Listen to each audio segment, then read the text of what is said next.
Hello. Thank you for all of your amazing questions for September question and answer. You guys sent me a lot of questions and they're awesome. So the first one is there a concern about the oxalate content in Equip Foods Prime Protein chocolate protein powder? Chocolate or cacao is high oxalate. However, the amount used in an entire scoop, an entire serving, I'll just show you. So the amount used in a whole scoop of this, by the way, a whole scoop contains 21 grams of protein, 0.5 grams of fat. It's awesome protein source. But in a whole scoop, the amount of cacao powder used is less than the minimum effective dose of oxalate, which is 35 milligrams. And that was established by Sally Norton, who I trust. Even 50 milligrams of oxalate per day can actually help to slow the symptoms of dumping. So no, I'm not concerned unless you're consuming half a bag per day. I really don't think you're gonna overfill your oxalate load. And if you're also cutting out other high oxalate items, then you should be good. Same story with the Perfect Keto peanut butter collagen powder, which I use for peanut butter carnivore ice cream. I mix it with the vanilla prime protein. Same thing, they use peanut flour. They don't use any of the fats in there, which I like to avoid. I don't like fats from peanuts or nuts. But it's going to be such a small amount because they're only using enough to flavor these products. It's not like it's pure cocoa powder or it's not like it's pure peanut flour.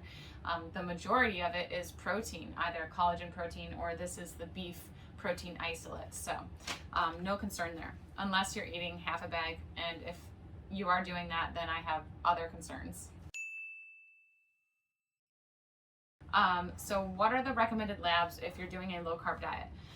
HbA1c, which is a measure of your average glucose over 3 months. Fasting insulin would be excellent if you can get that. Full lipid panel, which is your cholesterol. And then perhaps CRP, which is going to measure your inflammation. I also think a really good one to measure would be a full thyroid panel, including reverse T3. T3 is something that can lower with low carb diets, but it doesn't always mean it's a bad thing. Sometimes your thyroid actually becomes more efficient when you cut out carbs and it doesn't have to produce as much hormone. But if you can get a full picture of your thyroid with reverse T3 included, then you can confirm that everything is working the way that it needs to. What hair products do I use? So currently I use Cantu. It's a very cheap product. I use the hair plop, which is why my curls look the way they do. It has nothing to do with product. However, after tomorrow, I'm part of a wedding. After tomorrow, I am planning on doing an experiment where I'm not going to use any hair products. Tyler hasn't washed his hair in over 4 months and he has curly hair. His hair looks awesome. It's not greasy. So there are a lot of things that are a scam in our society, like deodorant and shampoo. We shouldn't need these things. If you need deodorant, that's a toxicity problem. If you have a greasy, itchy scalp, that's either a fungal problem or it's your diet. So I'm going to do an experiment, and I have no shame about using cheap hair products. I like doing whatever I want to my hair because it's basically just dead cells on top of my head. It's not going into my bloodstream. And if you're interested in my hair plopping method, I did make a YouTube video on that. It has nothing to do with the products. It's all about the plop. Gaining muscle. Someone has a hard time gaining muscle on this low carb diet or a low carb diet. Definitely try to eat 1 gram of protein per pound of desired body weight. Be sure to eat enough food and use resistance training. Resistance training is relative to where you're at. So if you've never lifted a weight in your life, then just start with body weight exercises. And that's really it. It's consistency. Be sure that you're sleeping well because that's when we actually build muscles. Just be consistent and patient. I gained 65 healthy pounds with 0 carbs. You do not need carbs to gain muscle. You really, truly don't. Carbs just fill out your glycogen. It's like your water. It makes you look more full, but it's not real muscle. So fat and protein are what is needed to build muscle. What are my favorite cuts of lamb? I love this question. Billy Doe Meats is the only lamb that I eat. It does not taste gamey. It's amazing. They are amazing. And my favorite cuts are the boneless lamb sirloin, the lamb bacon, the lamb chops, and the lamb loins. And that's it. I mean, it's all good, but those are my favorites. How much calcium is in bones? How can we calculate this? I like this question a lot, so I just I'm going to break down how I would roughly calculate that. Eggshells have about 40% calcium in them. Bones are very similar. It's about 37%, I think. So if you just look up any type of eggshell powder on the market, people take these for calcium. So that's what I did, because most people aren't eating bones for calcium. It's 1900 milligrams per teaspoon of calcium, or half an eggshell is 1000 milligrams. So that would equate to probably 1 or 2 bones is around 1000 milligrams of calcium. So that's how I did that. Would I recommend fasting for someone who has confirmed cortisol dysregulation? No, I would never recommend extended fasting. I do recommend 16/8 to anyone. However, in that 16 hours of where you should be fasting, allow yourself to eat pure fat if you are hungry, or if you feel revved up. If you're waking up in the middle of the night, if you're high cortisol, eat some pure fat. Even just a nibble of butter could send the signal to your body that it's in a supported place, bring down your cortisol, and also encourage your body to use fat for fuel. So that's what I would recommend. Definitely don't get into extended fasting. 16/8 is great. We all need some level of fasting, because when insulin gets low, that's when melatonin, serotonin, human growth hormone get high, and we need those. We need to rest and digest, and when insulin is high all the time, we can't.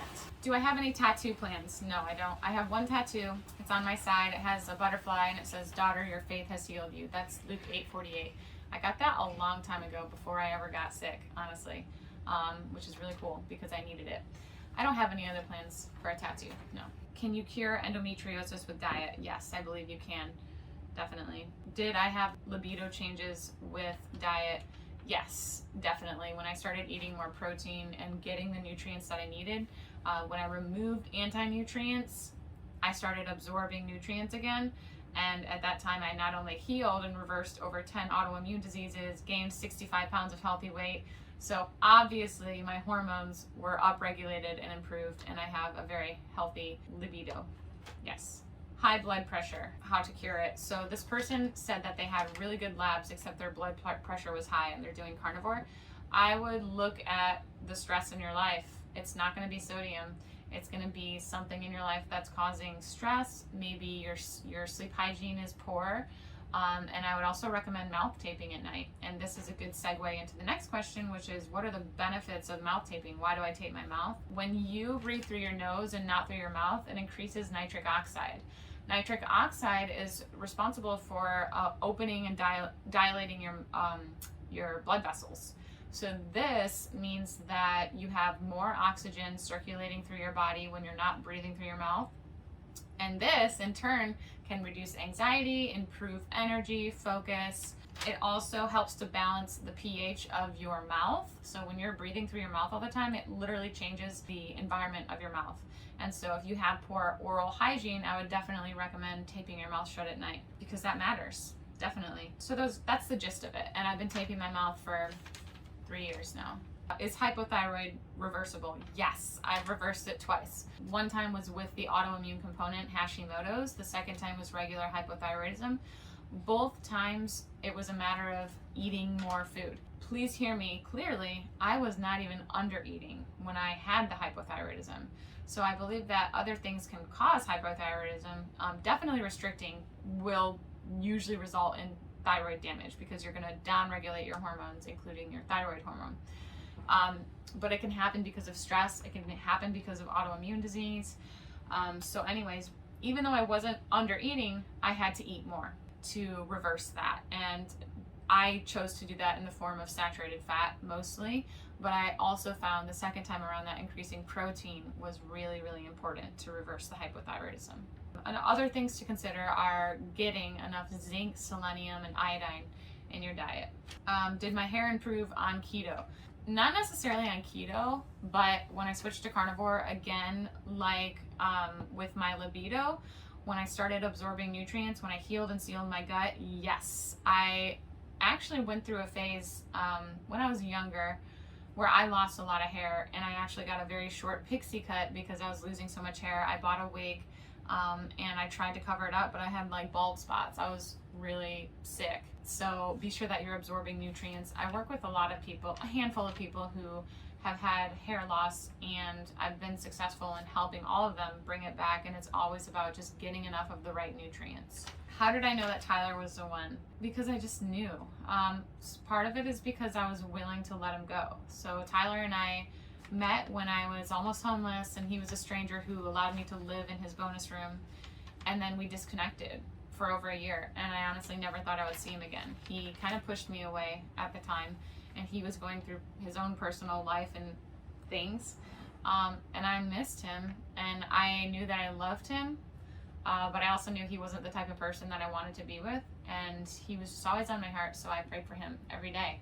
And he reached out to me on New Year's Day of 2021, and he said, hey, we should probably catch up. And so I came over on New Year's, and we played Jenga all night, and we just talked, and he wasn't hitting on me.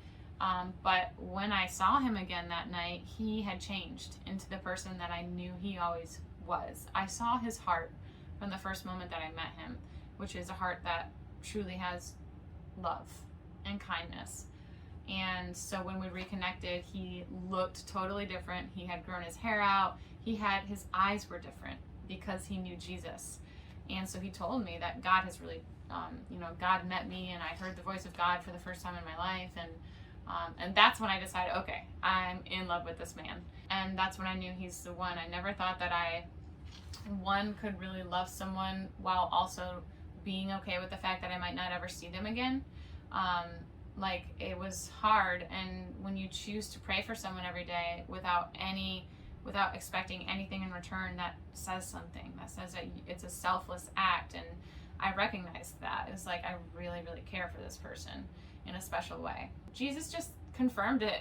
I knew way longer before he did. And I never thought that I could love anyone like this. And I'm so grateful that none of the other relationships in my life worked out, because there's nothing that Tyler can do that will make me not love him. I will love him through it all, and I know that he will love me through it all. So there's no one answer, but I would definitely say the selflessness that God called me to in regards to him, there was something special there. And the fact that he was a person that I knew I didn't even want to date, but I still loved him, it was like there's just something there. And I saw his potential. I saw Jesus in him long before he became that person. I saw it, and I think God showed that to me. So yeah. How do our hormones change as the days become shorter, as we enter into fall and winter?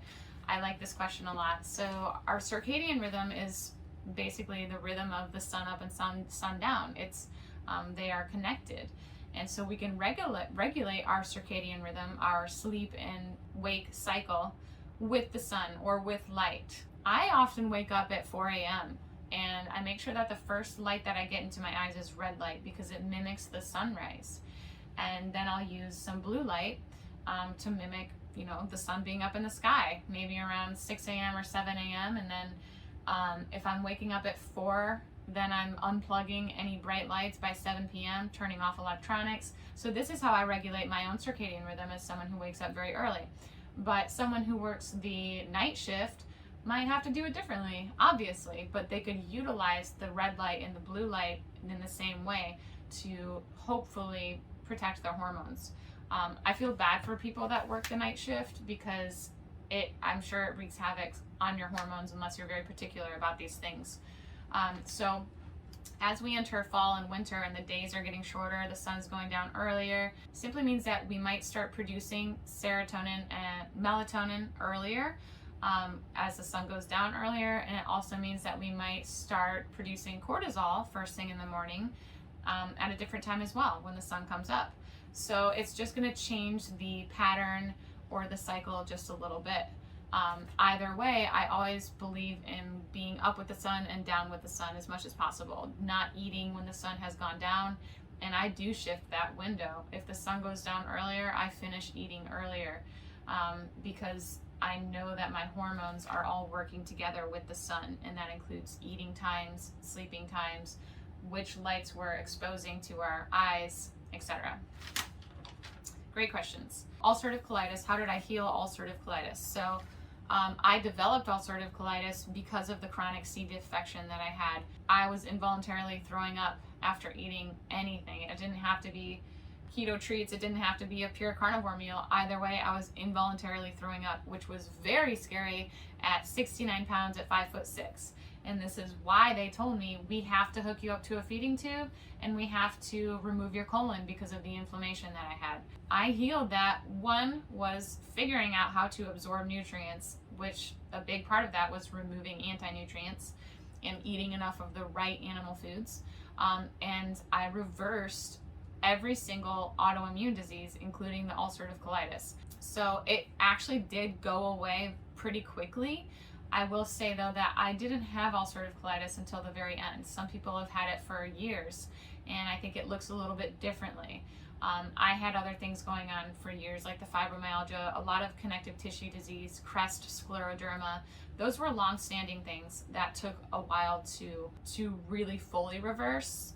So maybe I stopped it in its tracks, but with crest scleroderma, this literally makes you develop scar tissue inside your body. So I was using Graston therapy and I did physical therapy, and those were things that I had to do to fully reverse those.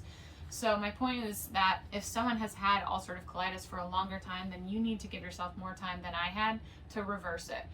Everyone's story looks a little bit different, but it is fully reversible. I've worked with a handful of clients with ulcerative colitis, gastritis, diverticulitis, slow transit colon, all of those things that can seem just really severe, Crohn's disease. It takes time and consistency, but you can absolutely reverse it, and there is hope. I would definitely recommend a carnivore diet. Someone else also asked about gingivitis, and I think this is the last one. Yeah. So gingivitis, just stop eating sugar and carbs. It's inflammation of the mouth. And so remove the sugar and carbs and your oral health should improve.